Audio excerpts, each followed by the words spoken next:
어디서부터 이야기를 하면 좋을지 모르겠네요.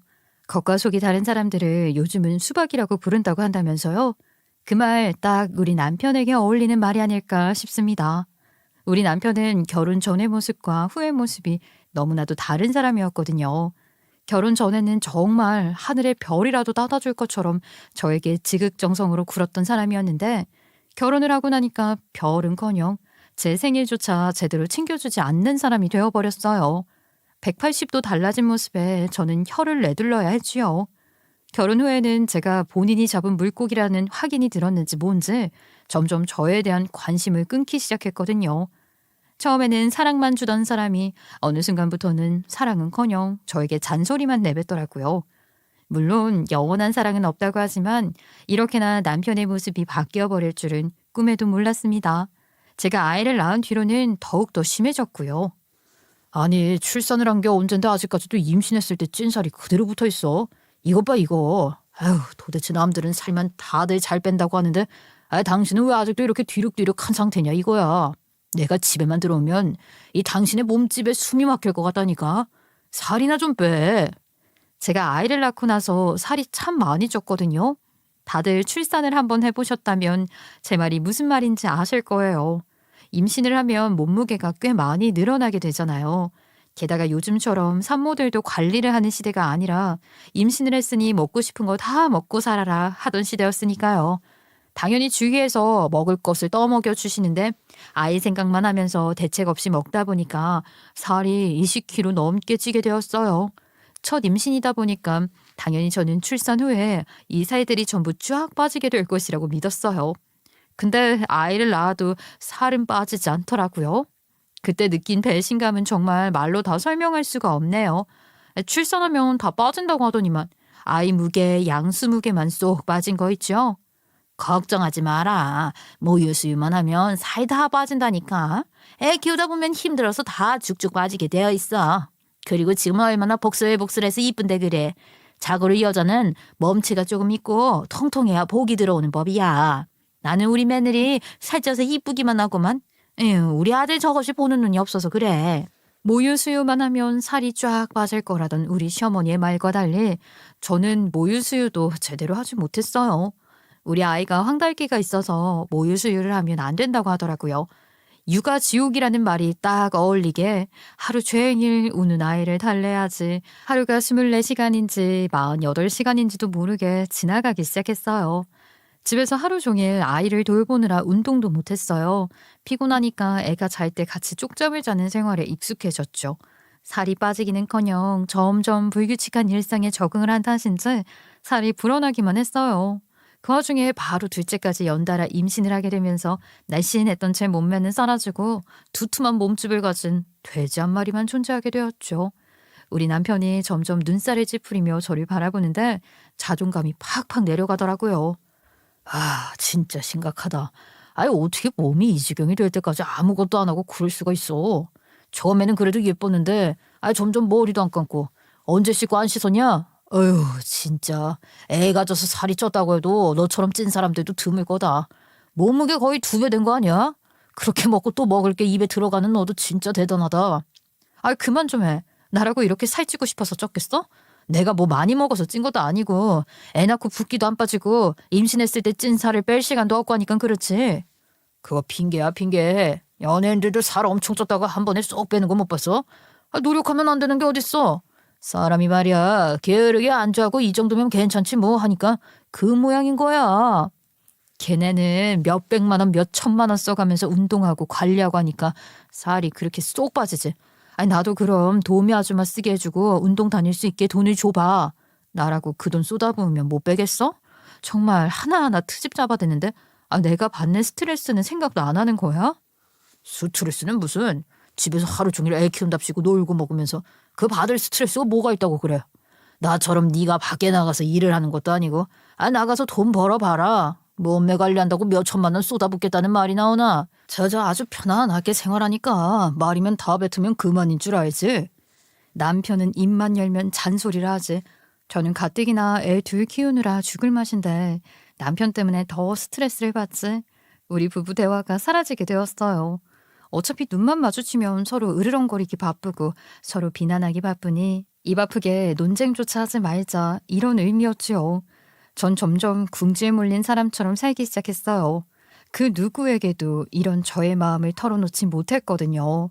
친구들에게 말을 해봐야 그러길래 왜 그런 사람이랑 결혼했냐 이 소리밖에 못 들을 것 같고 저희 친정엄마도 옛날 시대 사람이라서 아들이 최고인 줄 아는 사람이었거든요. 아이고 살이 많이 찌긴 쪘다. 그렇지? 이러다가 김서방도 도망가도 할 말 없겠어. 미리미리 관리도 좀 하고 그래야지. 이러다가 김서방 바람이라도 피우면 어쩌려고 그래? 여자는 자고로 남자를 위해서 잘 꾸미고 관리하고 그래야 하는 법이야. 남편이 바람을 피워도 할 말이 없을 거라 말을 하는 친정엄마께 제가 무슨 고민을 털어놓을 수 있겠어요? 상당히 피곤하고 무례한 사람이었거든요. 저랑 친하게 지낼 수 없는 성격을 가지고 있었죠. 딸이라고 무조건 엄마랑 모든 속내를 털어놓고 지내는 사이로 발전하는 건 아니잖아요. 저는 친정엄마와 거리를 두고 지내고 있었어요. 그런 저의 마음을 유일하게 알아주고 챙겨주고 하는 사람이 바로 우리 시어머니였습니다.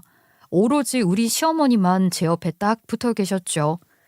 얘 며느리야. 살 가지고 스트레스 받지 마라.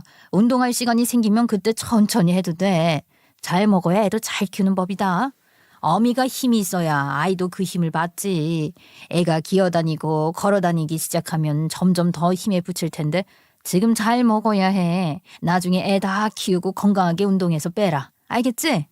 엄마, 천천히 빼는 게 어딨어. 이러다가 그냥 지 몸뚱이로 굳어지는 거지. 살이 있잖아. 확 쪘을 때 빼야 하는 건 몰라서 그래. 저러다가 나중에 걸어다니지도 못하겠네. 뚱뚱해서. 이놈이. 그럼 네가 주말에라도 애를 봐주면 며느리가 그 시간에 운동이라도 할 거 아니냐. 애 키우는데 돈 하나 안 주면서 말도 참 많네. 내 아들이지만 어찌저리 모를까. 게다가 지금 무리해서 살을 빼면 무릎이 나갈 수도 있다고. 천천히 무리하지 않게 살 빼면 된다. 너 걱정하지 말아라.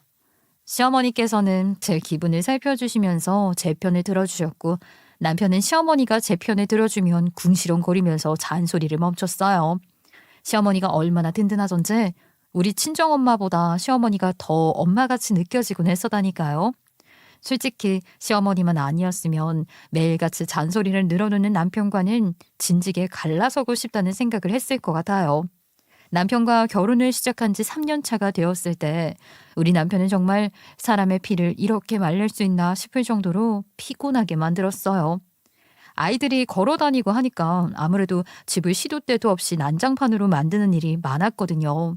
호기심도 가득하고 이것저것 다 입에 넣어보고 만질 때잖아요. 제가 매번 치우면 뭘 하겠어요? 뒤만 돌면 바로 어지럽혀 있는데. 하지만 이 꼴을 본 남편이 저에게 아무 말도 하지 않고 그냥 넘어갈 리가 없었죠. 집안 꼴이 도대체 이게 뭐야? 집에 놀고 먹으면서 치우지도 않고. 집이 난장판이네. 발 디딜 틈이 없다 진짜. 아이고 너무한 거 아니야? 어떻게 이 지경이 되도록 가만히 놔버려둬? 당신이 하루 종일 집에 없으니까 애가 얼마나 어지럽히는지 몰라서 그렇지. 내가 치우면 뭐해. 뒤돌아서면 바로 어지럽히는데 당신이 한번 해보고 말을 해봐. 지금 정리해봐야 애 다시 어지럽힐 게 뻔한데 잘 때 치우는 게 훨씬 편하다니까. 그럼 잘 때는 왜 치우냐. 어차피 아침에 일어나면 다시 어지럽힐 건데 그냥 내버려두면 되지. 치우지 마. 치우지 말라고. 내가 있던 집안 꼴이나 보자고 퇴근하자마자 달려오는 줄 아냐? 어휴 답답해. 저한테 소리를 지르면서 말을 하는데 정말 저는 무슨 사이코패스인 줄 알았다니까요. 그리고 맨날 저한테 집에서 놀고 먹는다고 이야기를 하는데 제가 뭘 맨날 놀고 먹겠어요. 애 이유식 해줘야지, 놀아줘야지, 때 되면 낮잠 재워야지, 집 청소해야지, 빨래해야지. 아니 육아만 하면 집에서 노는 줄 안다니까요. 육아라는 게 얼마나 고된 노동인데 그걸 모르고 자기는 하나도 도와주는 게 없으니까 제가 편안하게 집에서 탱자탱자 하는 줄 알겠죠. 제가 너무너무 화도 나고 서운하고 해서 시어머니에게 전화를 해서 이야기를 했어요. 에휴 우리 며느리가 참 고생이 많다. 지 손으로 집안일을 해본 적이 없어서 그래. 맨날 남들이 다 해주니까 받아먹을 줄이나 알지. 네 시아버지가 말이다. 살아생전에 입버릇이 맨날 나한테 놀고 먹으면서 이거 하나 왜 못해 하는 거였어. 지혜비한테 배운 게 그것밖에 없어서 그래 하죠. 그래도 하나 다행인 게 지혜비처럼 노름에 손 안 대는 게 어디냐. 며느리야 답답해도 어쩌겠니. 네가 고른 남자가 이 모양 이 꼴인 거를. 아휴, 그러니까 말이에요. 그나마 어머님이랑 이야기를 하니까 기분이 좀 풀리긴 하네요. 저도 제가 고른 남자가 이럴 줄 몰랐죠. 남편은 저기 낙동강 오리알 신세 만들어도 어머님이랑은 평생 같이 살고 싶어요. 저도 참 이상하죠. 내가 딸이 없어서 딸 같은 며느리가 들어왔으면 좋겠다고 생각했는데, 아니 나도 네가 얼마나 편하고 예쁜지 모른다. 우리 아들이 부족한 모습이 많고 답답하더라도 잘 참아줘서 고맙다. 내가 평생 우리 며느리 떠받들어주면서 살아야지. 내가 며느리 덕에 아들 맡겨놓고 편하게 지내고 있으니까 말이다. 우리 시어머니는 본인의 아들이랍시고 무조건 감싸지 않고 항상 제 이야기를 먼저 들어주시고 공감을 해주셨어요. 제 상황에 맞게 아들 욕도 해주셨다가 이해를 하라고 말을 해주셨다가 시어머니랑 이야기를 하다 보면 어느새 제 마음에 앙금이 풀리는 듯 했죠. 제가 오죽하면 다른 사람도 아니고 시어머니에게 이런 이야기를 털어놨겠어요? 하지만 이런 관계도 오래도록 지속될 수는 없었어요. 평생 건강할 것 같았던 우리 시어머니가 갑자기 쓰러지게 되셨거든요. 정말 꿈에도 상상하지 못한 일이었는데 뇌출혈이 오게 되면서 정상적으로 일상생활을 할 수 없을 정도로 불편한 몸을 가지게 되셨습니다. 다행히 골든타임을 놓치진 않았기에 생명에 지장은 없었지만 몸에 바늘 못 쓰게 되셨고 거동이 불편해지시니 무조건 누군가가 옆에 붙어서 시어머니를 챙기고 부축을 해주어야 하는 상황이 찾아오게 되었어요. 보조기구를 쓸 수 있었다면 참 좋았겠지만 한쪽 몸에 아예 힘이 들어가지 않으니까 보조기구를 써도 걷는데 무리가 생기게 된 것입니다. 재활치료 또한 꾸준히 받아야만 했어요. 재활치료를 받아야 한다고? 야, 솔직히 재활치료 해봐야 저 노인네가 얼마나 더 힘이 생기겠냐? 그 괜한 비싼 돈 들여서 재활치료할 생각하지 말고 그냥 네가 옆에서 수발 들면서 잘 보살피면 되지 않겠냐? 병수발이라는 게 뭐 별거냐? 의식이 없는 것도 아니고 몸만 쓰기 좀 힘든 건데. 내가 돌보는 것도 당연히 하겠지만 그래도 한계라는 게 존재하지 않겠어? 어머님을 위해선 당연히 뭐라도 해봐야지. 재활치료받는 게 훨씬 좋을 텐데. 병원에서도 하라고 하는 이유가 있겠지. 어머님도 얼마나 답답하시고 힘드시겠어. 해드릴 수 있는 건 다 해보자. 야, 너 돈 많냐? 어디 꽁쳐놓은 돈이라도 있어? 돈도 없는데 그 비싼 재활치료를 뭐 기약 없이 언제까지 받을 건데. 생각 좀 하고 살아라. 여보, 아버님 돌아가시면서 어머님이 받으신 보험금 있잖아. 그걸로 어머님이 생활하고 계셨던 거 다 알고 있어. 그러니까 그 돈으로 재활치료 받으면 아무 문제도 없는 거 아니야? 그 보험금이 얼만 줄 알아? 그 돈 안 쓰면 나중에 어머니 돌아가시고 나면 다 내 재산 되는 건데 그 돈을 고쳐질지 안 고쳐질지도 모르는 재활치료에 쓰자고? 야, 넌 참 진짜 생각도 없다. 뇌출혈이라는 게 또 언제 터질지 모르는 건데 재활치료 받다가 돈 다 쓰면 어쩔 건데? 적어도 건질 건 있어야 할 거 아니야. 저는 남편의 말을 듣고 너무나도 놀랐어요. 시어머니의 병을 고칠 생각은 하지도 않고 돈 때문에 어떻게든 유산을 더 챙기려고 치료를 안 받게 하겠다는 것 아니겠어요? 어떻게 자식이, 아니 사람이 그런 생각을 할 수 있는지 소름이 다 끼치더라고요. 저는 이 사실을 시어머니에게는 평생 비밀로 해야겠다고 생각을 했어요. 충격이라도 받아서 우리 시어머니가 쓰러지기라도 하면 큰일이잖아요. 그런데 시어머니가 스스로 거동을 할 수 없을 정도로 몸이 너무 불편한데 재활치료를 혼자 받으러 갈 수도 없지 않겠어요? 남편은 저한테 재활치료는 돈이 많이 나간다, 죽어도 안 된다고 하고 하니까 저도 별다른 방법이 생각나지 않았어요. 제가 시어머니를 돌볼 수밖에 없다고 생각했죠. 거기다가 시어머니는 워낙 저랑 죽이 잘 맞는 사람이었으니까 남편에게 시어머니를 모시고 살자고 제가 먼저 이야기를 했어요.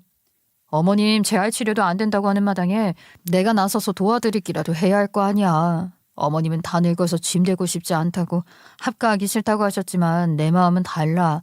나에게 늘 힘이 되어주셨던 어머님이니까 내가 옆에서 돌봐드리고 싶어. 어머님 모시고 살자. 웬일로 네가 올바른 소리를 하고 그러냐? 엄마랑 가까하게 되면 엄마네 집 팔면 되겠네. 그 집 팔면 지금 시세가 얼마지? 돌봐드릴 거니까 그 집값은 내 통장에 넣으라 하면 되겠다. 엄마가 뭐 생활비 내고 살 것도 아니고 우리 입장에서는 입 하나 더 늘어나게 되는 건데 당연히 그 정도 수당은 받아야지.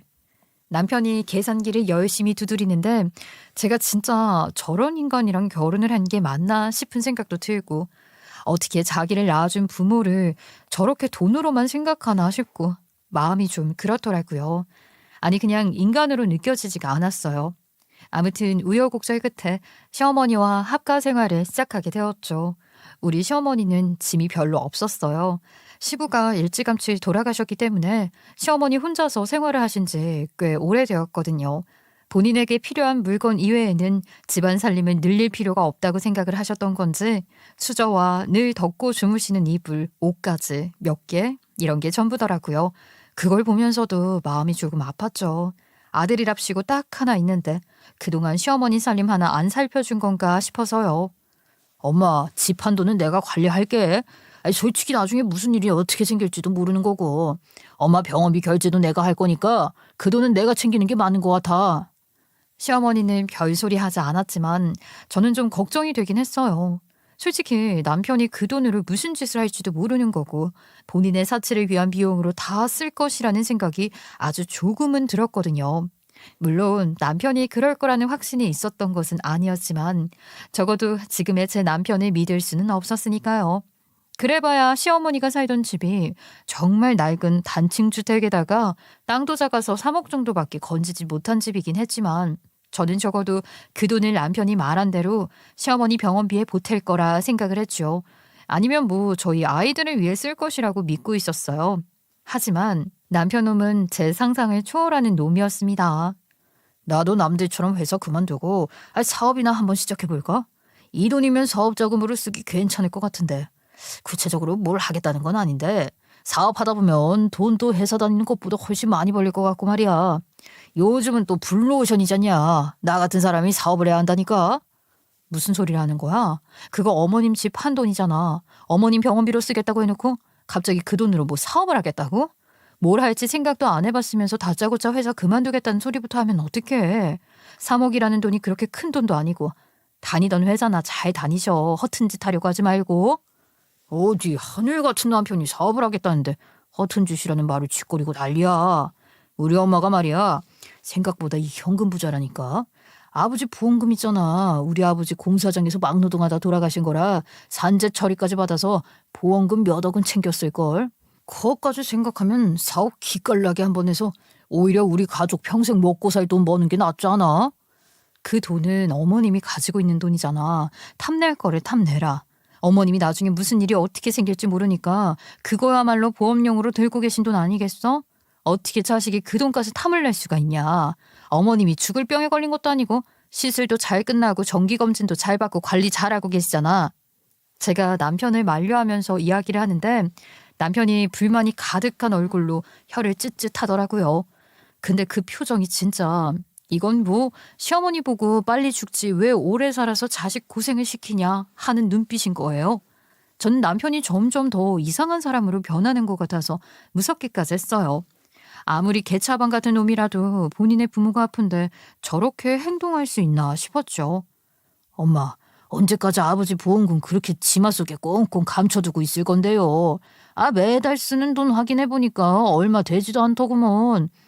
그렇게 돈 모아서 어디다가 쓰려고 그러는 거냐고. 나중에 죽어서 뭐 노자돈 들고 가려고 그래? 그게 무슨 소용이야. 나한테 주라니까. 내가 그 돈 가지고 사업해서 몇 배로 불려볼 테니까 돈 좀 나한테 달라고.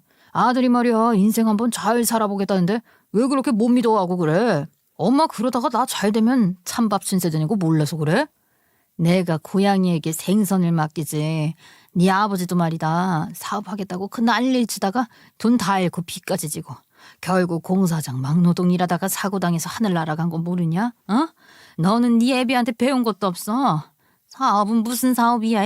허튼 소리도 한두 번 해야 장단을 맞춰주지. 이것은 뭐 지겹다 지겨워. 내가 아버지랑 같아. 태생이 다른 사람이야. 태생이. 아버지는 배운 것도 없고 호기만 있었지. 나는 아버지보다 가방끈은 길잖아. 사회생활도 얼마나 오래 했는데. 난 달라. 내가 사업하겠다고 설치는 데는 다 이유가 있다니까. 도대체 엄마가 아들을 못 믿으면 어쩌자는 건데. 시어머니는 남편의 공갈 호소에도 꿈쩍도 하지 않았어요. 솔직히 그 몇 년 동안을 같이 살고 있는 저도 남편이 못 믿어온데 평생을 키운 시어머니가 그런 거 하나 모르겠어요? 뭐 하나 잘하는 게 없는 인간인데 괜히 사업하겠다고 저렇게 깝치다가 집안 말아먹기 딱 좋은 시세로 전락하는 거죠. 아이고 시끄럽고 이제 사업 이야기는 그만하는 걸로 하자. 내가 내 돈 아껴 쓰겠다는데 네가 왜 감나라 배나라 하는 거야. 거기다가 집 한 돈까지 다 가져갔으면서 뭔 돈을 더 내놓으라고 하는지. 저 놀부신부도 이렇게까지 고약하진 않겠다. 아, 나 잠 좀 자게 나가라. 그러면서 시어머니가 평소에 덮고 자는 애착 이불을 꺼내시더라고요. 그 이불이 십수년도 넘은 이불이라고 하던데 남편 말로는 버리고 싶어서 미치겠는 이불이라고 했어요. 근데 그 이불 없으면 시어머니가 잠도 못 주무신다고 하더라고요. 아무튼 남편은 자기 마음대로 돈이 넘어오지 않자 시어머니 이불을 보면서 인상을 팍팍 쓰더라고요. 에휴, 그 더러운 이불은 빨아서 사용하긴 하는 거야. 에이, 정말 이거 곰팡이 다 슬겠네. 더러운 거 좀 치워요, 엄마. 그런 거 덮고 자다가 병에 걸리고 그러는 거야. 요즘 새 이불이 좋은 게 얼마나 많은데 아직도 그런 거에 애착을 가지고 덮고 잔다고 그려. 아, 새 이불 하나 사줘? 내가 내 이불 덮고 자겠다는데 이게 왜 난리야? 시끄러워. 아유, 나가. 나 잠 좀 자자.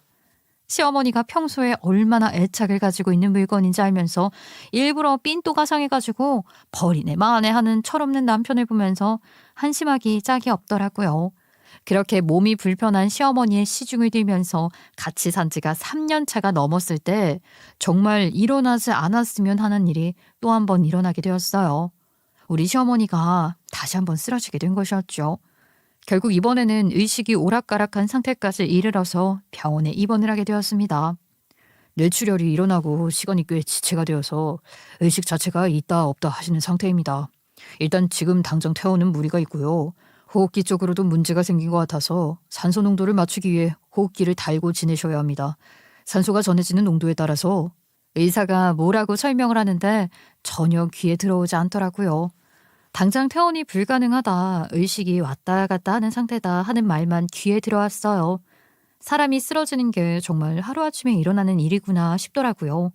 저는 아이들이 어린이집, 유치원에 다닐 나이였기 때문에 아이들을 등원시켜 놓고서는 시어머니 병실을 찾아가서 병수발을 들었어요. 오후에는 아이들을 챙겨야 했기 때문에 집에 들렀다가 남편이 퇴근하고 집으로 오면 다시 시어머니 병원에 가서 병수발을 드는 생활을 반복했고요. 제가 아이들을 챙기러 가는 잠깐 사이에는 파트타임으로 간병인에 썼어요. 근데 남편이 그거 가지고 뭐라고 잔소리를 하는 게 아니겠어요? 아이, 간병인 비용은 왜 이렇게 비싸? 이 돈만 아껴도 얼마나 좋겠냐고. 아이, 엄마 어차피 의식도 오락가락 한다며. 어차피 깨어나 있는 시간도 얼마 안 되는데 간병인 왜 쓰냐니까? 그 시간에 병원에 약 써서 재워달라고 해. 병원비도 오지게 받아가면서 약값은 왜 자꾸 아끼고 그런데? 어휴, 답답하다. 당신 진짜 너무 소름 돋는 말을 아무렇지도 않게 한다. 당신을 낳아준 엄마야. 내 엄마 아니고 당신 엄마라고. 그런데 어떻게 그런 말을 할 수가 있어? 뭐 약을 써서 재우면 되지 않냐고? 도대체 그게 사람이 할 말이니? 당신이 사람 새끼가 맞냐고. 자식이 어떻게 그런 짓을 할 수가 있어? 야, 어차피 오늘 내일 하는 거 같은데 돈 써서 뭐 할 거냐고. 그 돈이 다 우리 돈이 될 수 있는데 사람 며칠 더 살린다고 뭐가 달라지냐? 그냥 그 돈 우리가 다 챙겨서 잘 먹고 잘 사는 게 낫지. 너도 나중에 우리 엄마 죽으면 그때 간병이 쓰지 말고 돈 아낄 걸 하는 소리 절로 나올 걸. 병원비가 하루에 얼마나 깨지고 있냐. 아무리 그래도 당신이 하는 게 뭐가 있다고 약을 써서 뭐 재우라는 소리를 할 수가 있어. 하루 종일 내가 간병하고 애들 챙기고 또 병원에서 먹고 자고 하는데 당신이 뭐가 그렇게 힘들어서? 밤에 병실 그거 며칠 지켰다고? 생색은 아주 오지게 내네. 솔직히 애들이랑 자는 것보다 그냥 병원에서 있는 게 편해 보이거든. 밤에 애들 챙기는 거 힘드니까 집에 가 있어. 내가 퇴근하고 우리 엄마 병실로 와서 지킬 테니까. 네가 집에서 애들이랑 투닥거려 봐야 알지. 병실에서 자는 게 얼마나 편안한 일인지. 아이들이랑 남편이 애착관계가 덜하니까 힘들다고 느껴질지 몰라도 아이들이 제 말은 잘 들었기 때문에 오히려 저는 집에서 애들이랑 자는 게 훨씬 편했죠.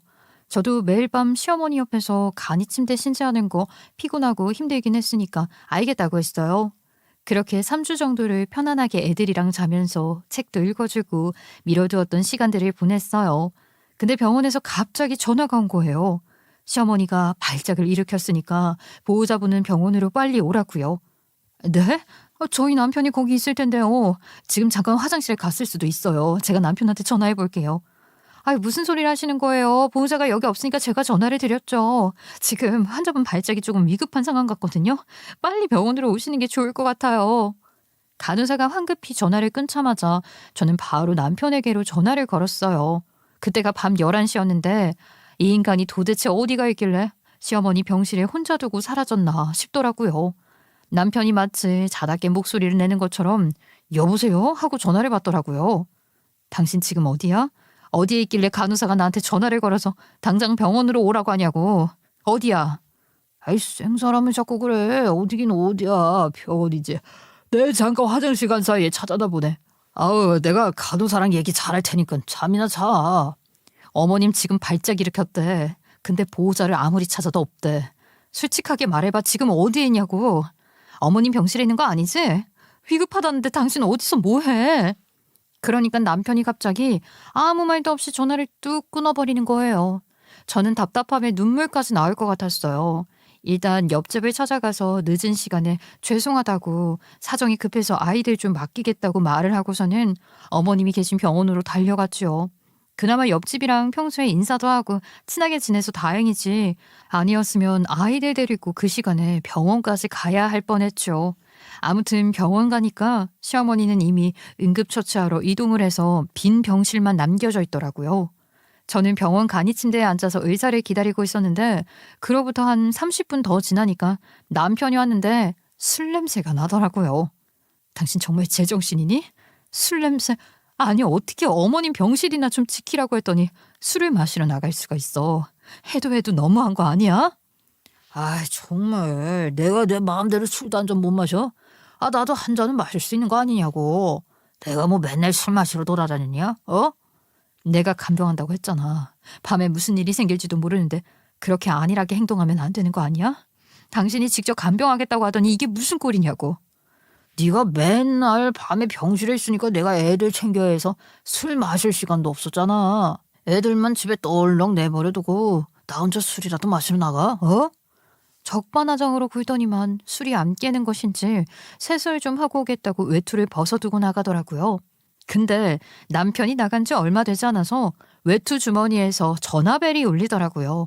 싸한 기분에 휴대폰을 보니까 이름이 이쁜이라고 저장이 되어 있더라고요. 순간 뒤통수를 맞은 듯한 얼얼한 느낌이 들면서 손이 덜덜 떨리기 시작했어요. 하지만 저도 당당한 사람이었기 때문에 그 전화를 냅다 받아버렸죠. 전화를 받자마자 여자의 목소리가 들렸어요. 여보세요? 자기야, 병원에는 잘 도착한 거야? 아, 연락이 없어서 말이야. 갑자기 병원 간다고 뛰쳐나가서 내가 얼마나 놀랐는지 몰라. 별일은 없는 거지. 여보세요? 여보세요? 당신 누구세요? 난 이 사람 와이프 되는 사람인데 넌 뭔데 이 인간 휴대폰에 이쁜이라고 저장이 되어 있니? 그러자 그 여자가 당황을 했는지 어머 어떡해 하더니 뚝 끊는 거예요. 다시 전화를 걸어도 안 받고요. 제가 남편 휴대폰을 들고 씨름하는 동안 남편이 오더니만 휴대폰 확 낚아채가면서 대뜸 화를 내더라고요. 방귀 낀 놈이 썽을 낸다고 이 인간은 언제까지 적반하장으로 나올지 상상조차 안 되더라고요. 지금 남의 휴대폰을 들고 뭐 하는 짓이야? 아, 당신은 개인간의 프라이버시도 없어? 내가 언제 당신 휴대폰 검사라도 한 적이 있냐고. 왜 남의 폰을 뒤지고 그래. 씨. 당신 휴대폰이 하도 요란하게 울리길래 전화 받은 것뿐이야. 야, 근데 이쁜이가 누구냐? 어? 자기야, 난리 났던데 누구냐고. 아, 참나. 알아서 뭐하게. 그 여자가 뭔지 내가 어떻게 알아. 아이 몰라. 당신은 의부증이라도 있어? 그냥 대충 넘어가면 되지. 뭘 그렇게 코치코치 캐묻고 그러냐고.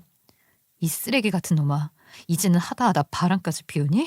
네가 지금 돌봐야 할 사람이 어머님의 우리 애들. 아 도대체 몇 명이나 이렇게 대책 없이 굴어. 어떻게 결혼까지 해서 애도 둘이나 있는 인간이 바람을 피울 수가 있냐고. 이 개만도 못한 자식아. 네가 제정신이야? 어? 아이 진짜 이 시간에 병원에서 이게 무슨 소란이냐고. 아, 사람들 다 깨서 구경 오겠네. 쪽팔리게 하지 말고 입 다물고 있어. 아이 기분 더러워서 원. 남편은 후다닥 자리를 피하듯이 도망을 가버렸죠. 그런데 더 청천벽력 같은 소식이 들려왔어요. 우리 시어머니가 의식이 없다는 겁니다. 한참 뒤에 돌아온 남편이 의식 없는 시어머니를 어쩔 거냐고 묻는데 제가 무슨 말을 하겠어요. 당연히 기다려봐야지. 의식이라는 게 그동안에 있다가 없다 했으니까 당연히 기다려봐야 하는 거 아니야? 아니 어머님이 언제 돌아오실지 모르는 거잖아. 야 솔직하게 까놓고 말해보자. 중환자실 비용이 얼마나 드는지 알아? 생면 연장하는 거 저거 공짜 아니야. 기계 쓰는 거 전부 다 돈 들어가는 거라고. 약값은 좀 비싸? 눈덩이처럼 병원비가 불어나고 있는데 언제까지 기다려? 어차피 의식도 없고 깨어날 가망성도 없는데 보내드리자. 어떻게 어머님의 생명을 그렇게 쉽게 포기하자고 말을 할 수가 있어? 인간 말종이라는 거 알고 있었지만 넌 정말 사람 새끼도 아니다. 다른 사람도 아니고 네 부모를 그렇게 쉽게 포기해? 야, 어차피 보호자는 나야. 내가 우리 엄마 하늘나라 보내주겠다고 하면 끝인 거라니까. 너는 그냥 며느리라고 며느리. 남보다 못한 사이. 장례 준비나 똑바로 하고 있어. 어차피 쭉 저렇게 의식도 못 찾고 누워만 있을 사람이란데. 우리 엄마 입장에서도 저게 더 고통스러울 수 있거든. 보내드릴 테니까 그렇게 해. 장례 준비나 하고 있으라는 말을 하면서 장기기증센터로 들어가는 남편 놈의 뒷모습을 보면서 저는 그 자리에 주저앉아 하염없이 눈물을 흘렸어요. 장기기증 할 거냐고 묻는 병원 측 사람한테 장기기증하면 돈 주냐는 헛소리까지 찌꺼리고 있는데 정말 저 인간에게 마지막 전까지 다 털리더라고요. 어떻게 처음부터 끝까지 돈 타령만 할 수 있는 건지. 결국에는 생명 연장을 포기하고 마지막으로 병실에서 시어머니랑 인사하라 하는데 제가 엉엉 울면서 그랬어요. 어머님, 다음 생에는 저런 인간 낳지 말고 내 딸로 태어나세요. 내가 평생 사랑만 줄 테니까요. 어머님이 저한테 그동안 보여주신 사랑 너무나도 감사했습니다. 어머님 아니었으면 이 지옥 같은 인생 포기하고 싶었을지도 몰라요. 우리 다음에 다시 만나요. 너무너무 사랑해요. 목이 빠져라 울고 있는데 남편 새끼 혀 끌끌 차면서 지랄한다 하더라고요. 그렇게 마지막 호흡기를 떼고 시어머니를 보내드렸고 장례 준비를 시작하는데 이 인간이 이제 다 끝났다고 생각을 하는 건지 아무런 준비도 안 하고 손 놓고 있는 게 아니겠어요. 장례식도 잡아야 하고 절차가 어떻게 이루어지는지 화장터랑 뭐 그런 것도 다 예약을 해야 하잖아. 얼른 가서 알아보고 와. 아이, 귀찮게. 네가 해. 우리 엄마랑 너랑 각별했잖아. 솔직히 내가 뭘 알겠냐? 늘상 똑 부러진 척하는 네가 해야지. 난 지금 좀 바쁘기도 하고 술도 마셔서 정신없어. 손님들한테 문자 보내놔야지. 돈 두둑하게 들고 장례식장을 하고. 맞다. 그리고 아까 나한테 이쁜이가 누구냐고 물어봤지? 내가 사랑하는 사람이야. 이제 우리 엄마 돌봐줄 여자도 필요 없으니까 깨끗하게 장례 끝나기 전에 갈라서자. 나도 내 인생 이제라도 즐겁게 살아봐야 하지 않겠냐? 바람을 피운다는 것은 예상했지만 아직 시어머니 장례 시작하기도 전에 이런 말을 한다는 게 너무나도 소름 끼치고 놀랍기까지 했어요. 그냥 입 밖으로 말도 안 나오더라고요. 무슨 말을 해야 할지도 모르겠고 제가 말을 한다고 해서 이 인간이 타격을 입을 것 같지도 않았고요. 말해봐야 입 아프다는 말이 어떤 느낌인지 알겠더라고요. 정말 사람 아니다. 그래, 이혼하자 싶었어요. 저도 더 이상 말 안 하고 장례 준비하고 집에 가서 옷 갈아입고 애들 깨워서 왔습니다.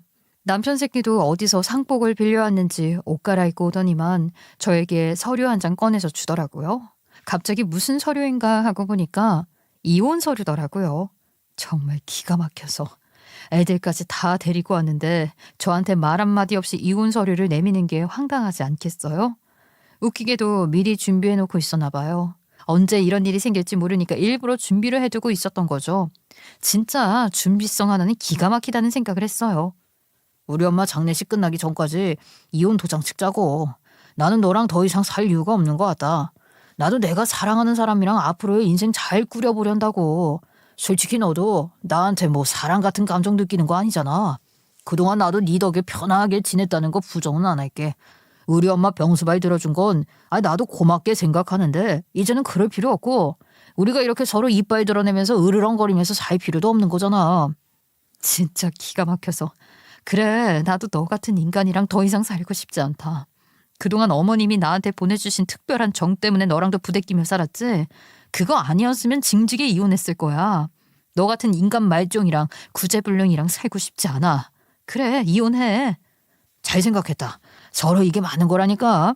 내가 너한테 줄 돈은 없지만 그래도 애들 아빠이긴 하니까 양육비 정도는 챙기도록 노력해 볼게. 매달 줄 수 있을지 모르겠지만 그래도 성의 표시는 하겠다 이 말이야. 왜 줄 돈이 없어? 그렇게 돈 타령 난리를 치더니만. 네 뜻대로 잘 된 거 아니야? 거기다가 어머님이 집 팔고 받은 돈 다 네 주머니에 들어가 있는데 왜 돈이 없다는 건데? 야, 내가 돈이 어딨냐. 그리고 그 돈은 새 여자랑 새 출발하려고 아껴놨지. 네가 그랬잖아. 3억이라는 돈 큰 돈 아니라고 금방 쓴다고. 이래저래 계획을 짜보니까 진짜 그렇더라. 그 돈으로 뭐 집 하나 제대로 얻기 힘들더라고. 아무튼 나도 다 돈 쓸 곳이 있으니까 돈 없다고 하는 거야. 아무리 그래도 그렇지 애들 양육비는 챙겨줘야 할 거 아니야. 애들 둘까지 나한테 다 떠넘기고 갈 거 뻔한데 그 여자랑 뻔뻔하게 새 출발할 돈이라고? 어차피 상속재산이라서 너 안 줘도 된다고 하더라. 애들 양육비 내가 조금이라도 챙기겠다니까. 내가 뭐 떼먹는다 그랬어. 준다고. 나한테 돈 맡겨놓은 것도 아니면서 뭘 그렇게 보채고 앉아있어. 주고 싶은 마음까지 싹 사라지게. 나한테 잘해. 애들 양육비라도 받고 싶으면. 정말 황당해서 말이 안 나오더라고요. 그런데 여기서 기가 막힌 반전이 일어나게 되었어요. 남편이 바쁜 와중에도 시어머니 생명보험금 받겠다고 보험회사에 연락을 돌렸는데 글쎄 보험금 받는 수익자가 저로 되어 있다고 하는 거죠. 물론 그 돈이 몇 억이나 되는 돈은 아니었고 사망보험금 다 합쳐서 7천만 원 가까이 되는 돈이었는데 그 돈을 받을 수 있는 사람이 저라는 겁니다. 남편은 노발대발했지만 시어머니가 마지막으로 저에게 주고 간 돈이니 본인이 어떻게 손을 쓸 방법이 없었죠. 이혼하기로 하긴 했지만 서류상으로는 부부였기 때문에 제 돈이더라고요. 제 통장으로 돌아올 거라고 설명을 해주는데 이게 바로 제 위자료구나 싶었어요. 어머님이 알고 이런 방법을 쓰신 걸지 아닐지 모르겠지만 남편 놈이 돈 가지고 제 속을 썩일 것이라 예상은 하셨나 봐요.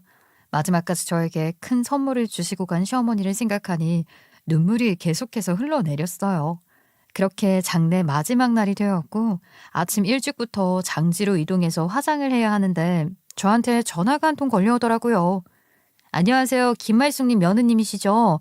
김말숙 환자분께서 짐을 두고 계신 게 있어서 좀 챙기셔야 할 것 같은데 이거 꼭 며느님께서 챙겨가야 한다고 신신당부를 하셨었거든요. 일식이 잠깐씩 돌아오실 때마다 꼭 며느님한테 줘야 한다고 해서 그게 기억이 남아서 연락드려요. 저희 어머님이 맞으시긴 한데 짐이 하나도 없을 텐데요. 어머님 옷가지들이랑 사용하신 것들은 이미 다 챙겼는데 뭐가 더 남아있나요?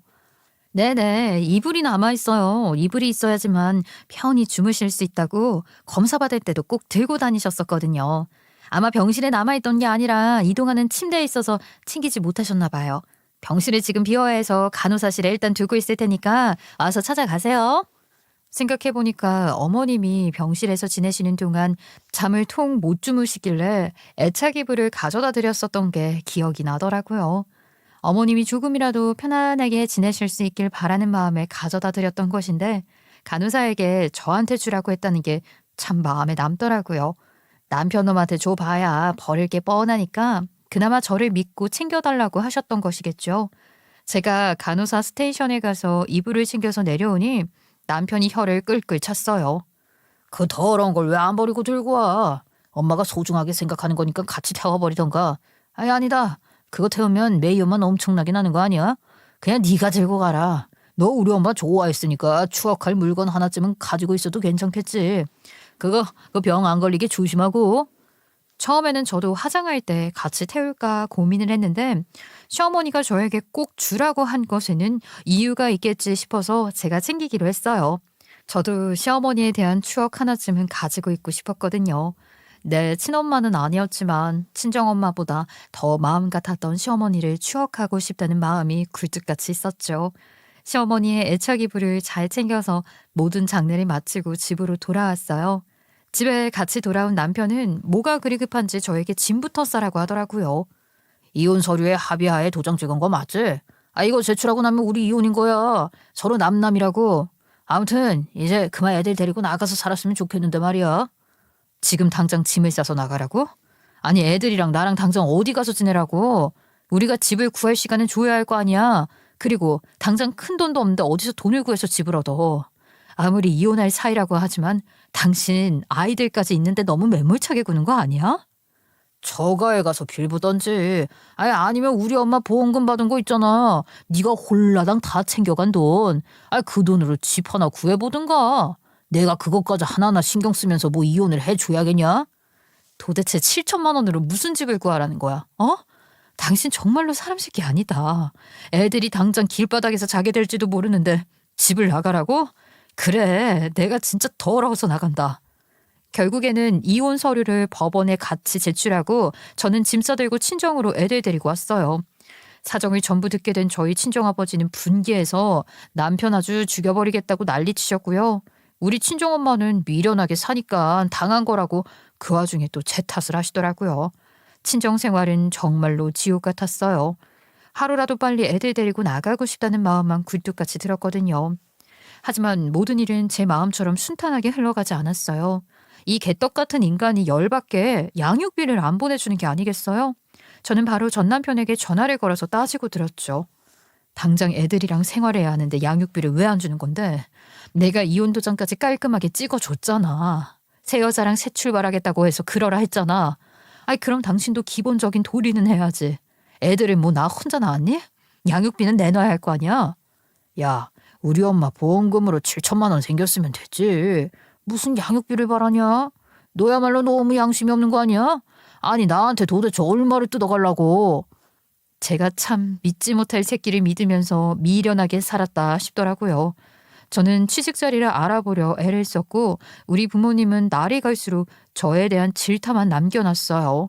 우리 애들을 위해서라도 제가 빨리 자립을 해야 한다고 생각을 했는데 전 남편이 저한테 몇 개월 뒤에 전화를 해서 뜬금없는 소리를 하더라고요. 야, 너 말이다. 혹시 우리 엄마한테 통장 넘겨받은 거 있냐? 아, 그냥 물어보는 거니까 있다 없다 대답만 해. 갑자기 몇 개월 만에 연락해서 뜬금없는 소리라고 그래. 통장을 넘겨받은 게 있냐니. 그게 갑자기 무슨 소린데 그런 거 없어. 아이씨, 그럼 이 놓친 내가 그 큰 돈을 다 어디다 쓴 거야? 통장 정리해보니까 출금 기록만 남아있고 어디서 뭘 했는지 안 나오던데. 아니 엄마 통장에 돈이 하나도 없는 게 말이나 되냐? 아, 너 솔직하게 말해봐. 엄마 돈 네가 빼돌린 거 아니야? 내가 무슨 수로 돈을 빼돌려? 어머님 통장에 어디 있었는지도 모르고 살았는데 그러는 당신은 돈 다 써놓고 괜히 내 탓만 하는 건 아니고 난 모르는 일이야. 진짜로 안 빼돌렸어? 엄마 통장에 1원 한 푼 남아있는 돈이 없다니까. 은행 기록을 아무리 뒤져봐도 그 돈이 공중분해가 됐다고. 이씨. 아이 그 돈만 믿고 있었는데 그 돈이 도대체 어디로 사라진 거야. 짜증나 죽겠네. 분명히 우리 아버지 돌아가시고 받은 보험금이 남아있어야 한다고. 땡전 한 푼 없는 게 말이 되냐고. 아, 이 도친 내가 그 돈을 어디다가 쓴 거야? 나는 모르는 일이니까 우리 애들 양육비나 내놔. 도대체 이혼하고 딱 한 번 보내주고 여태까지 입시는 건 무슨 심보야. 양육비 내놓으라고. 그랬더니만 전화를 확 끊어버리더라고요. 아, 지 돈 사라지는 건 아깝고 의무는 안 챙기려고 하고 기가 막혀서 원. 그래도 곰곰이 생각해보니까 남편놈이 노발대발 난리칠만 하더라고요. 그 돈이 몇 억은 될 텐데 시아버지가 막노동을 하기 전에 보험을 엄청 들어놨었고 보험금 내느라 등골이 휠 정도였다고 했었거든요. 최소 몇 억은 될 텐데 하고 살다가 저도 까먹고 있었어요. 저는 방문 판매로 유산균 음료를 파는 일을 하면서 아이들을 키워내고 있었죠. 그렇게 한 1년쯤 더 지났을까요? 저희 친정엄마가 핀잔을 주시더라고요. 예, 너 재수없게 저 이불은 언제까지 들고 있을 거니? 아니 다른 것도 아니고 너네 죽은 시어머니 이불이라며. 매일같이 덮고 자던. 아유, 나 같으면 이혼한 놈 생각하기도 싫어서 갖다 버렸겠다. 우리 시어머니가 덮고 자던 이불을 가리키면서 말을 하시더라고요. 낡기도 엄청 낡았고 솔직히 좀 냄새도 나고 해서 어쩔까 하고 있는데 왜 TV에 리폼에 관한 방송을 하는 게 아니겠어요? 인형이나 옷, 이불 같은 걸 리폼해서 새 걸로 만들어준다 이런 방송이 흘러나오고 있었죠. 근데 생각보다 괜찮아 보이더라고요. 그래서 물어물어 수선집에 찾아갔더니만 이불 멀쩡한 부분만 남겨서 리폼이 가능하다길래 시어머니 추억이나 남길 겸 그렇게 하기로 했어요. 조각조각 내도 괜찮겠냐고 해서 괜찮다고 하고 맡겼는데 다음날 수선집에서 전화가 온 거예요. 지금 빨리 와보셔야 할 것 같다고 급하게 저를 부르는데 이불에 무슨 문제라도 생긴 건가 싶어서 달려갔죠. 아니 이렇게 귀중한 걸 조각내도 된다고 냅다 맡기면 어떻게 해. 아유 내가 정말 심장이 벌렁벌렁 걸려서 죽는 줄 알았네. 아유 아무튼 확인이나 빨리 해봐요. 웬 둘둘 말린 천조각 같은 것을 건네주시더라고요. 뭐지 하고 열어보니까 아이 글쎄 수표가 들어있는 게 아니겠어요? 무려 1억짜리 수표가 3장이나 들어있었어요. 저도 놀래서 눈을 계속 씻고 확인하는데 요리 보고 저리 봐도 3억인 거예요. 제가 너무 놀라서 헉소리를 내니까 수선집 아줌마가 나쁜 사람 같았으면 꿀꺽했을 거라고 말을 하시더라고요. 아유, 나같이 양심적인 사람이니까 연락해서 돌려준다고 하지. 다른 사람들 같았으면 모른 척 꿀꺽했을걸. 귀중한 게 들어있었으면 잘 챙겼어야지. 아유, 놀래라. 그제야 알겠더라고요. 왜 시어머니가 간호사한테 저한테 그 애착 이불을 주라고 신신당부를 했었는지 말이에요. 시어머니는 알았던 거예요. 내 전남편 놈이 얼마나 개차반인지. 자기가 죽고 나면 제가 무슨 취급을 받게 될지. 그러니까 본인이 가진 걸 다 저한테 주고 싶었던 거죠. 보험금부터 시작해서 본인의 재산까지. 시어머니 집 한 건 남편이 꿀꺽했으니까 이미 물 건너갔으니 저한테 몰래 이렇게 전해주고 싶었던 거라는 것을 알게 되었죠. 그리고 저는 한켠에서 또 발견된 봉투 하나를 열어봤어요. 거기에는 우리 시어머니가 병원에 입원하시기 전에 첫 번째 쓰러졌을 때 쓰셨던 편지인지 글씨가 삐뚤빼뚤하게 적혀져 있더라고요. 펜 잡는 것도 힘드셨을 테니 많은 글을 쓰지는 못하셨는데 애미 돈 가져라 고마워 이렇게만 써져 있었어요. 그 세 문장으로 저는 어머님이 무슨 말씀하시고 싶었는지 이걸 주는 진짜 이유는 뭔지 다 느껴질 수 있었죠. 저는 그 수선집 바닥에 주저앉아서 엉엉 울었어요. 우리 시어머니는 제가 친정엄마랑도 친하지 않다는 것도 잘 알고 있었고 애들 키우느라 시어머니 병수발 드느라 고생했으니까 이렇게 보답하고 싶었던 건가 봐요. 너무너무 감사하더라고요. 저는 저에게 이 돈이 생긴 것을 절대적으로 비밀로 하고 친정집에 분가를 하겠다고 했어요. 무슨 돈이 있어서 분가를 하냐고 묻는 친정 부모님께는 대출받아서 나가겠다고 하고 아이들이랑 살 빌라 전세 구했습니다. 그리고 남은 돈으로 아이들을 키워나가기로 결심했어요. 물론 하던 일은 계속하고 말이죠. 이렇게 살다 보면 언젠간 아이들도 다 크겠죠? 그러면 저도 마음 편안하게 살 수 있을 거라고 믿어요. 물론 앞으로의 일이 얼마나 힘들지 모르겠지만 위기가 생길 때마다 저에게 도움의 손길이 왔으니까 어떻게든 헤쳐나갈 수 있을 거라 믿고 살아보려고 합니다. 제 사연을 들어주신 구독자 여러분께서도 저에게 용기를 주었으면 좋겠어요. 앞으로의 인생 탄탄대로만 남아있길 바라며 제 이야기 마치도록 하겠습니다. 감사합니다.